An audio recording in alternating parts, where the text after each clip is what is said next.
So hello Fabrice, welcome to the Kidi Studios Podcast, where we discuss the future of children's entertainment. With you today, we'll discuss the future of children cartoon and how AI will have a big impact on it. So just to everyone, we have Fabrice from Mini Studios. And first question is, can you quickly introduce yourself and what is Mini Studios AI? Hello, Arthur. First, thank you for welcoming me on this podcast. Very grateful for this and the opportunity to exchange with you. So I'm Fabrice. I'm an engineer by background, mathematician. I'm also an anthropologist, and I've been working in the last 25 years at the intersection of storytelling and technology. And what really, puts a smile on my face every morning is this idea of how do we use technology to create stories that will empower the people that craft them and that will also impact the world. And I think that, in this period that we're living of constant innovation and constant progress, we should always remember that technology is at the service of something. There is no such thing as technology for technology's sake. So I co-founded 3 years ago this company called Mini Studio with two amazing co-founders. And we are what is called an AI native animation studio, which means that everything that we create is made with and through AI. And so we combine this very cutting edge technology to meaningful content and content that inspires, joy and growth. And is very much centered around social emotional learning. So in a way, we could say that we use the best of innovative technology AI and the best of human technology, which is centered around this notion of social emotional learning. So this is what we do. We are based between the US, Europe, and the Middle East, and we are trying to push the boundaries in terms of what animation is now turning into. Yeah, it's definitely in one of the most interesting industries happening, like one of the biggest change happening in the children's entertainment industry. So how did the idea of Mini Studios come about? Well, it really derives from my co-founder's personal history. My co-founder Yumna is Lebanese, and she grew up in Lebanon in the 80s and 90s. And as a kid, she had all these imaginary friends.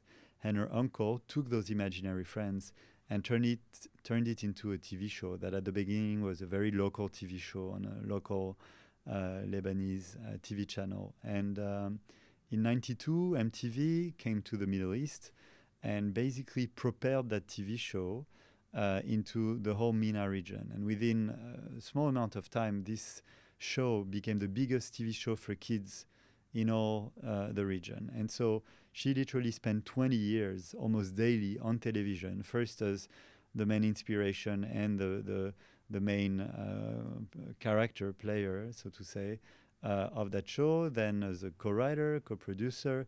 And it was for her a fantastic tool of empowerment to see that all the stories that she had in her head, like many children have, would become a source of inspiration for millions of kids. And it really helped her to grow as an individual, as a woman, and later on as an entrepreneur.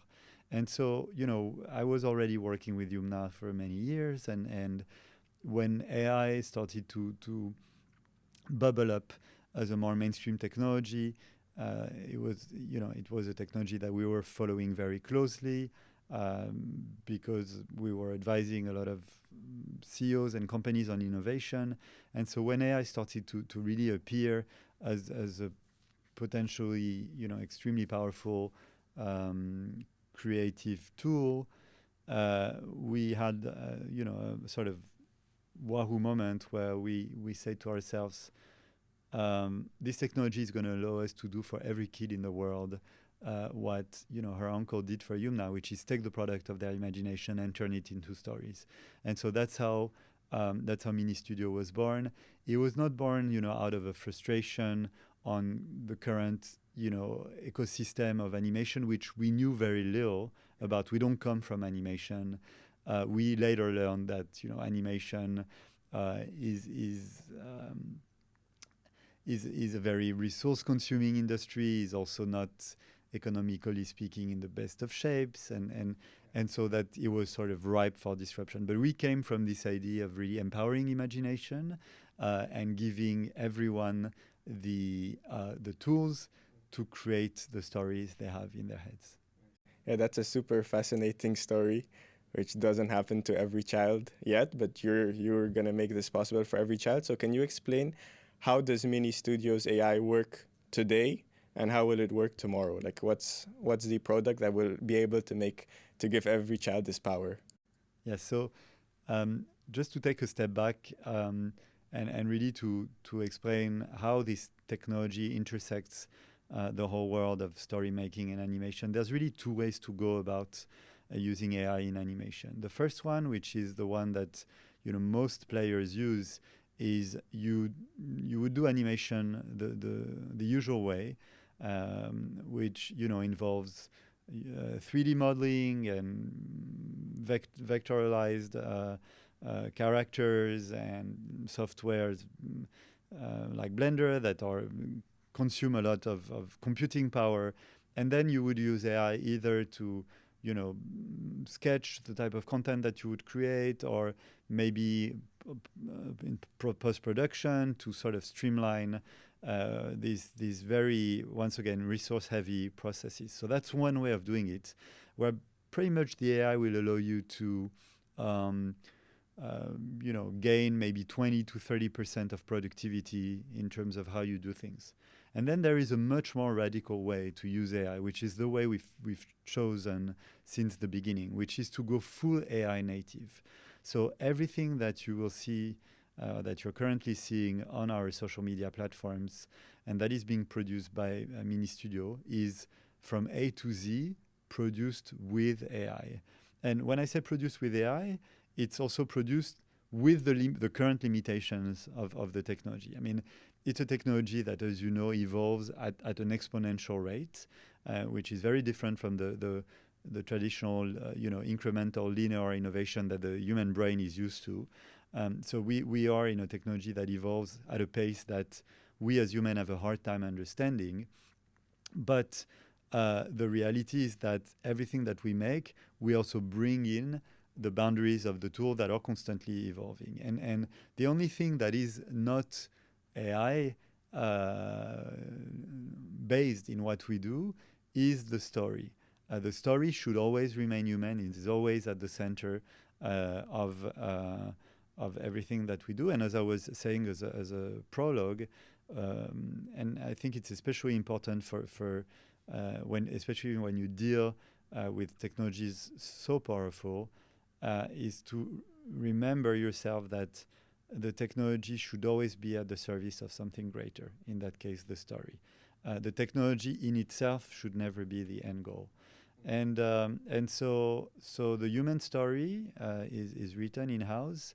I have a second co-founder, which is a clinical neuropsychologist, and we have writers, and especially if you want to do meaningful content and content based on social emotional learning, which has really been our vision since the beginning, then there's nothing better than a human story. So we start from a human story, and then everything from character design, background design, storyboarding, animation, controlling of the eyes and the movement and the music, everything is done with AI. And that allows us to do animation for a fraction of the time and the cost of traditional animation. Just to give you a ballpark, if you take Pixar, which is kind of the reference in terms of animation, a Pixar movie is 5 years from ideation to final product. It brings in a few hundred of people, and it costs around $2.5 million a minute. We are actually working on an AI, which is going to be the first fully AI native AI feature film. And this is something that we'll be able to do with a team of 10 people for probably 6 months of work and a total budget between $500,000 and $1 million. So extremely more efficient than traditional animation. So this is the level of disruption that AI brings, into animation. But yeah, we have been really developing this technology for 3 years, and I'm happy to go more into the detail of the technology if that's of interest. But this is how we built, our know-how in terms of AI. So the vision, to be clear, is that you have 2 different products and one product. One that's for large-scale cartoon production. So this is where you talked about a movie which you can do with a budget of 500 to $1 million. And the other product is something more faced for parents and kids or even adults, for where they can prompt cartoon making in a easy and fast way, right? I would say that in a way, for me, it's the same product. It's like a Pixar in your pocket. It's just the level of degree of control that you want to apply to the product. But the idea is to have a storytelling tool that will allow you tomorrow to create, little videos for your sisters, or, I love you 3-minute animation for your partner. But if you want to push it further, that will allow you all, to produce a whole series on a character that you were tripping on when you were 10. And so I think that's the beauty of it now, is that with platforms like the one that we developed, you can really lower the entry barrier to amazing storytelling, and I think that that's beautiful, because everyone has stories to tell, and so in a way that's really the democratization of production. We also, there is also something that for us is quite interesting, and that we're about to launch before the end of the year. It's really this notion of personalization of existing content. We were lucky in the last 3 years to create a whole universe called the Fuzzlets. They are these furry, hairy, cute little monsters that gather now hundreds of millions of views each month on social media. And what we allow people to do through this platform is also take any piece of content within the Fuzzlet universe and personalize this piece of content, meaning injecting their own avatar or the avatar of the people they love, and those avatars becoming literally, heroes of the little stories that are being told. So either they have carte blanche to create whatever they want based on their imagination, on their drawings, on their prompting, or they can go inside our universe and personalize that universe to their liking. That's really the 2 things that this Pixar in your pocket allows you to do. That's a very, very powerful technology that democratizes animation for everyone, which is why I think the vision is super, super interesting. And regarding Pixar in your pocket, you refer a lot to Pixar, maybe even Steve Jobs, right? Who is one of the persons who backed Pixar very early on. Why this comparison to Pixar? Well, it turns out we're quite close to them. We got lucky to go train them at the Pixar Academy on all things AI, but that kind of came after. For me, what I love about Pixar is that they're both a content and a technology company, and they really own, those 2 dimensions, which is something that we've said for ourselves from the very beginning of this journey. People know obviously Toy Story and all the amazing cartoons that Pixar put out in the world in the last decades, but fewer people know that Pixar was actually the creator of RenderMan, which is the go-to software in CGI, in digital animation. So they were able to really not only create the stories that enchanted generations, but also they put out and they built the technology for other people to tell amazing stories. And there's another model for me that is quite similar and is of interest is what George Lucas did with Star Wars. So George Lucas, when he created the Star Wars trilogy, had to develop his own special effects because the VFX industry at the time was not in the state of evolution and maturity that it has now. So what he wanted to tell, there was no technical means to do it, so he had to create them. And so Star Wars was produced by Lucasfilm, and then he realized that all these technologies of special effects, actually other people would benefit from it for their own storytelling vision. And so that's why he created Industrial Light and Magic. And then he sold this technology to Spielberg to use for Indiana Jones and Jaws. And so actually Star Wars, on top of being an amazing universe and an amazing story, also gave birth indirectly to empowered other storytellers through the technology that he ended up developing for that specific storytelling purpose. So we feel very close to that vision in the sense that, to tell the stories we want to tell, we ended up pushing the boundaries of technology, and now we hope that it's going to empower a generation of storytellers. And in terms of your first long format movie that you would like to make, can we know a bit what you're planning for it to be about? Yeah, it's still related to the Fuzzlet universe. It's actually a prequel to the whole universe of the Fuzzlets, and it really blends human characters and these imaginary characters. And the movie is centered around personal quests.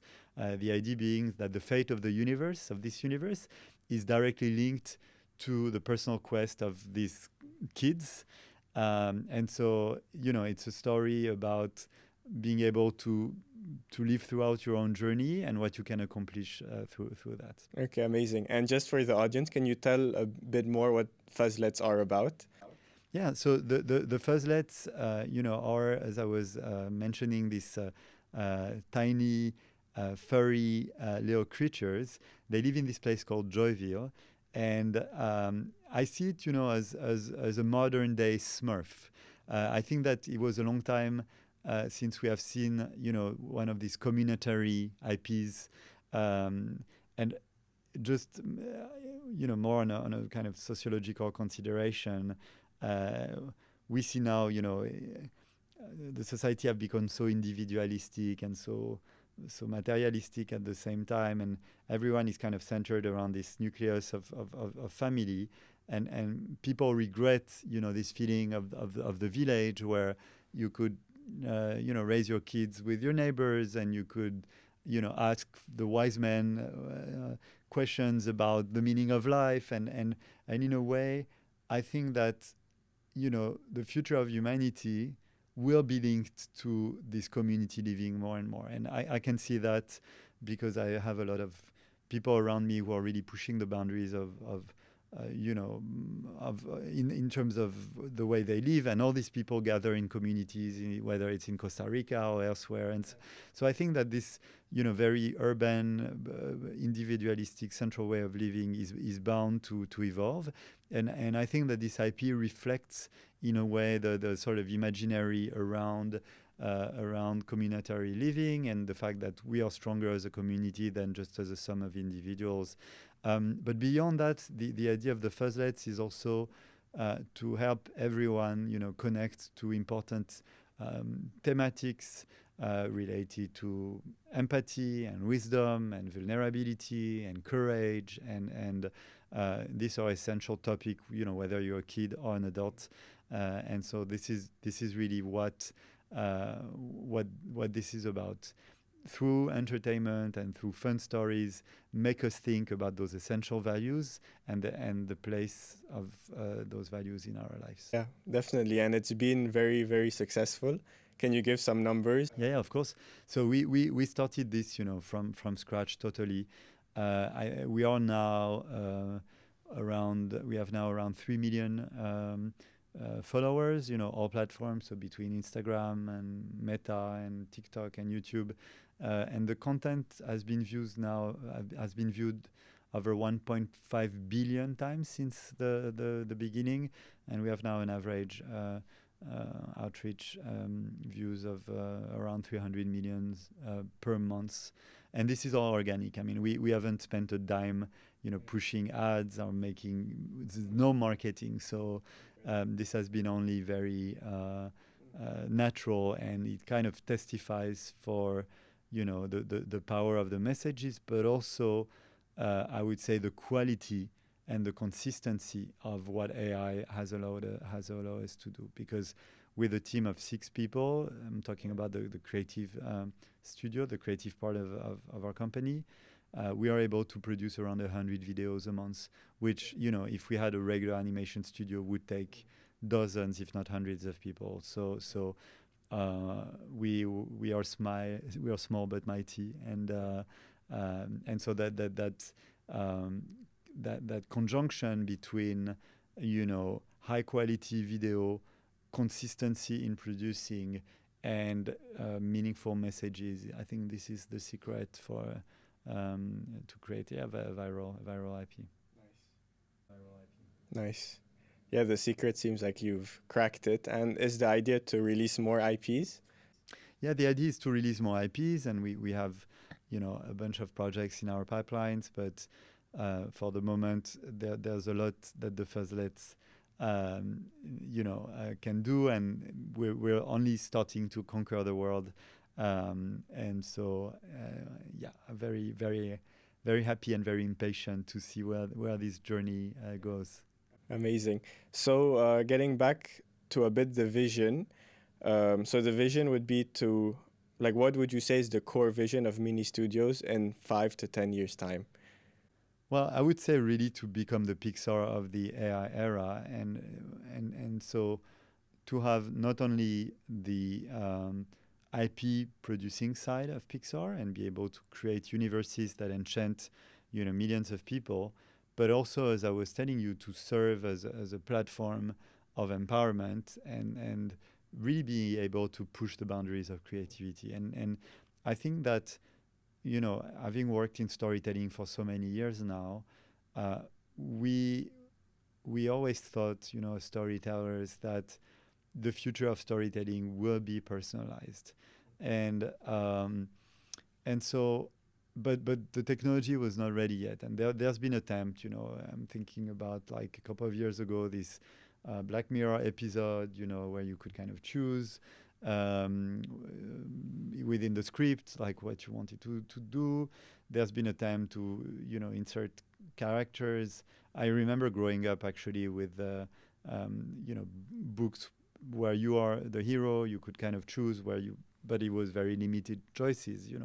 Now the technology is starting finally to be mature enough to really allow full visual personalization, and this is going to really, kickstart an entire new era in terms of storytelling, because I do think that when you give power to people to really unfold their imagination and tell their own story, then sky is the limit, because you would discover incredible storytellers in people that would never have had the finances or the idea to hire an animation studio and write a script, in the same way ChatGPT allows you to already streamline a lot of things that you would not have been able, and really basically completely compress the time from ideation to final production. I think that the technology that we developed and more generally, AI native animation will be a fantastic tool for, and also the beauty of it is that animation is such a universal language. You don't have to be Japanese to love Miyazaki, and Miyazaki is profoundly anchored into Japanese values and Shinto, and but you can watch Japanese as a Western person and still be amazed by it, by the story, by the characters, by the universe, by the magic of it. And so I think there's a universality in animation that I really love. So yeah, that's the idea, is to both become the purveyor of this magical world, but also the empowerer of people that want to just let their imagination go and inspire themselves, other people. Okay, super interesting.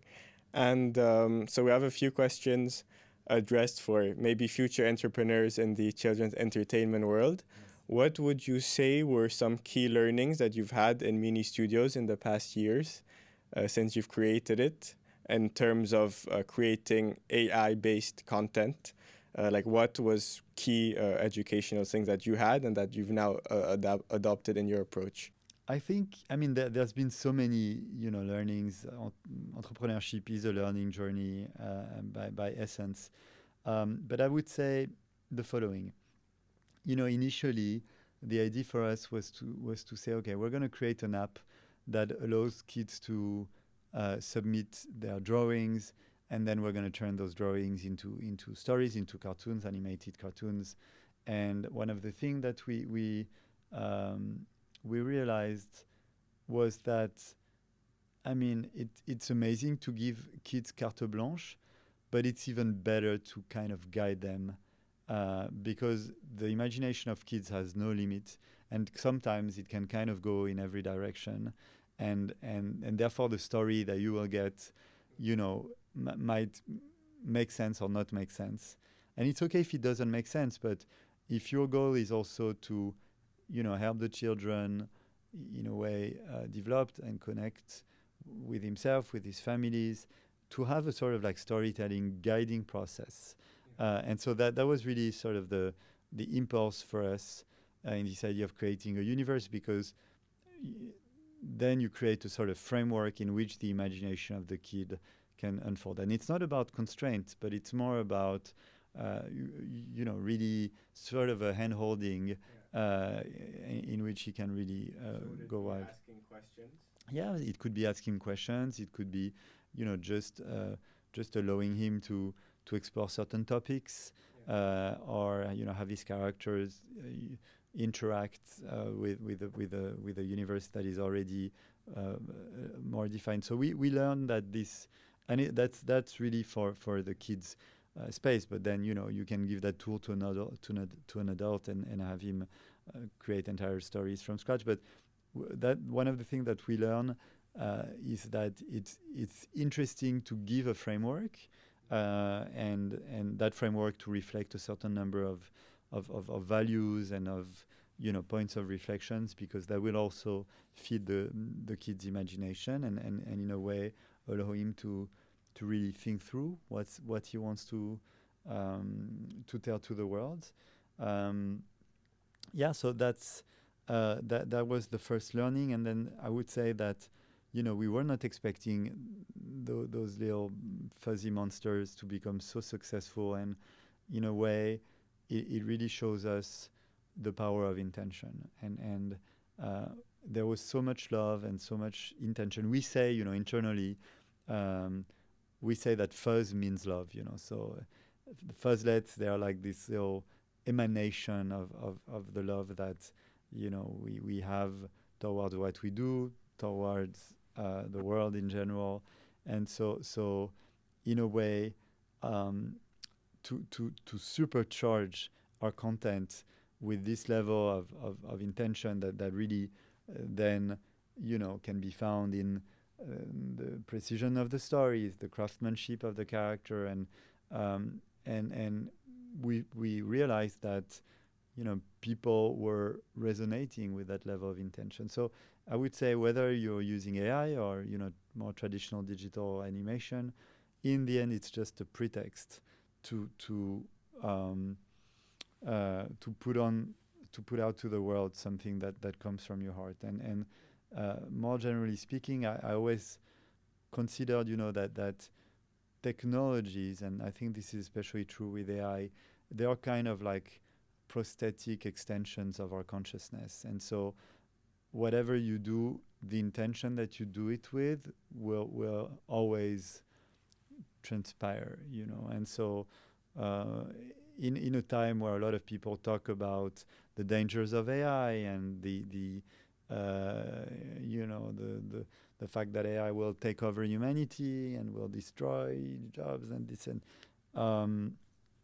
I always want to come back to this intention and say, you know what, we can use AI for good, and we can do something absolutely extraordinary with AI that actually creates values more than destroys it.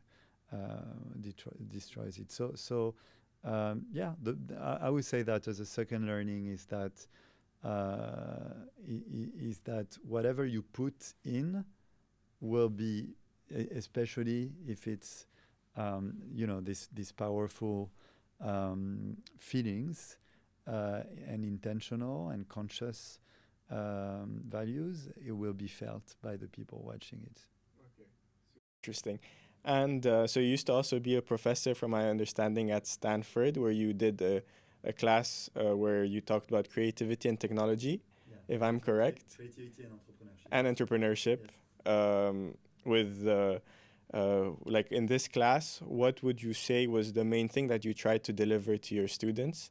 Say that the core message of this class at Stanford was to say that creativity and entrepreneurship are the two sides of the same coin. When you look at very successful artists, they're all amazing entrepreneurs. They have to craft a story that the world has never expected or has not been waiting for. Then they have to sell that story. Then they have to finance that story. Then they have to change that story at some point when people get tired of that story. Then they have to create the technology in order for that story to reach the world. And when I say technology, it can be anything from photo to sculpture to AI. So there's also a technological part in creativity, obviously. And in the same way, if you take very well-known and very successful entrepreneurs, they are deeply creative people because they have to solve problems that no one asked them to solve, and that are very fundamental human problems, and that a lot of people try to wrap their heads around. So I think that for me, we're sort of converging towards this figure of what I call the creative entrepreneur, which kind of is a constant back and forth between the your left brain and your right brain. So one being the more kind of ideation and innovative and creation and trying to see how to do things differently, and the other part that is really about optimization and rationalization and being simply more analytical, because in order to disrupt something creatively, you need to understand it fully, and you need to have levels of analysis that most people don't have. So that was really what this whole thing was about, to say, there's no such thing as the business people on one hand and the artist on the other hand. For me, that dichotomy is a false dichotomy. If you really look at the people that outperform in those two dimensions, they're actually the same people, or they're very close in terms of how they see the world, and in terms of, the energy that they put on, and even on a day-to-day, the kind of thing that they do is very similar. Okay, so from my understanding is that the entrepreneur leading creative project should be combine both business knowledge and creative knowledge in this single person. So it's very important that they stay up to date in the industry. They learn what's the best way of storytelling. Is that? And even beyond that, I think for me, and once again, this is very personal opinion, but I think that it really relates to the ability to be in touch with your inner child. And this is it's a figure that is very important for me. I'm 47, but I'm still considering myself as a child, probably quite educated child, but a child. And I think that the inner child, is what keeps you curious, what keeps you open, what keeps you exploring, but also, the child is deprived of judgment. And so it's this idea of like kind of following your dreams, but in a way where society hasn't yet, put too many layers of of forbiddance and of conventions on you. And so it's not about like walking around naked in the street, but it's more about like being able to always come back to this feeling of naivete, but I say naivete in the positive sense of the word, which is, you know, stay open, stay enthusiastic, stay a dreamer, and at the same time, when people come to you with ideas, always, you know, look at them with care, and at the same time, you know, just have this sort of inner drive to explore the world. And so yeah, I think that cultivating your inner child is essential as a creative and as an entrepreneur. And I think a lot of people lost that connection to the inner child, you know, for many reasons: the responsibilities, the society pressure, the desire to conform. But if you're able to keep this inner child alive, some amazing things will happen in your life. No, that's beautifully put. I think the inner child also, as I'm also an entrepreneur in this space, it also gives you that judgment on your own product, right? If you find it fun, your inner child finds it fun, it's like you can judge your own product. And without that, I think that's a magical, powerful emotion to have. The inner child is the first client, basically. You can see it like that of what you're producing when you produce in the child space.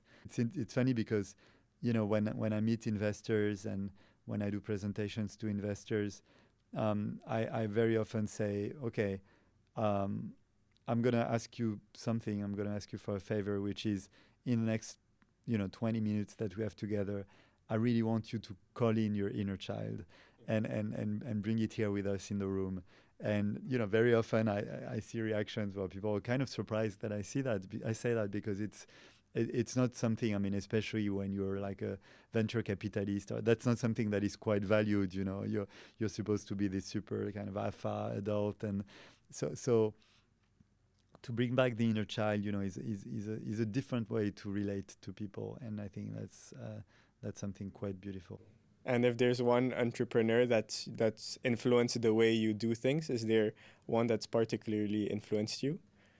Well, you quoted Steve Jobs. Obviously, he's a huge inspiration for us, both on the creative side and the technological side. And is definitely for me like a guiding light. The fact that he, was a big pillar of Pixar, but also that he designed things that are now in everyone's pockets. This is a big influence for us. Yeah, Steve Jobs is definitely very inspirational to people in this space with Pixar. He's always been able to disrupt an industry. I don't think most people even know that he was one of the person behind Pixar. And so I think that's very important. You put it out there to remind people it's not only the person behind Apple, but it's the person behind Pixar as well. And also when we talk about entrepreneur for us, Walt Disney is obviously, obviously more in the older epochs times, but there is this fascinating drawing that you can find kind of everywhere on the internet, where it's a mind map that Walt Disney created at the very beginning of what would then become his empire. And where you see that from the get-go, it was not only about Mickey Mouse and just simple cartoons, but he was already thinking like amusement parks and, entire universes that would where you could completely sort of immerse yourself. And so it's this idea that everything tells a story. It's not only because you're in front of your TV, well, one might say iPad now, I guess, but once you create this emotional connection between people and a universe, then you can unfold that story in many different ways. Physical, digital, and so on and so forth. And so that has been an inspiration for us also to see that from the very beginning of this journey, he had this very extremely encompassing vision about being able to follow people and have different touch points on the story. And this is something we think about quite a bit. Yeah. Yeah, and it's someone that you can learn a lot from, definitely. So the podcast is coming to an end. We have one last question, which is complete the sentence I'm about to say. It's the future of animation is personalized and with meaning. I think that we are going to go towards the faculty of generating content for everyone involved, and that's going to be a big part of where animation is going to go. But I think that what will differentiate, the